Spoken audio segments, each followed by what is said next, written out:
独门酱料加入河粉拌炒，满满香菇与肉片，浓郁汤头飘出酸爽麻辣香气，吃得到鲜甜海味。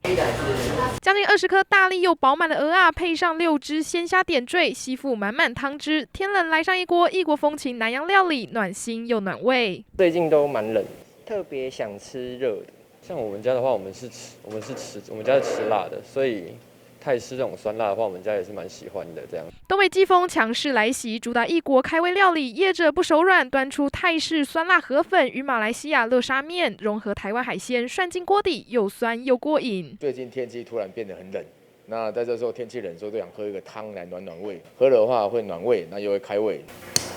点燃椰子壳，燃起熊熊火焰，10只鲜虾倒挂，火焰沿着虾头燃烧，里头的椰子水慢慢熬煮，成了一盅椰子汤。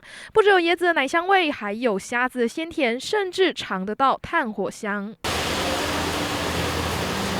微凉秋天，再来一碗海鲜酸汤，加入杨桃、凤梨、番茄，搭配水果香味，清爽不腻口。我们像最近的我们的粤式的火锅就是非常的夯，这样子每桌必点。毕竟天冷吃锅暖身最有感，尤其又以酸辣口感为主的料理，询问度最高。泰式东阳宫海鲜河粉与粤式鲜鱼米粉汤都是主打，甚至有意式餐厅推出全新川味麻辣品牌，让意大利面迸发四川味，体现中西合璧。迎接秋冬旺季，各式料理业者摩拳擦掌，不止食材视觉平吸睛，酸辣口感更是要让民众开胃又暖身。记者黄志杰、张晨燕台北采访报道。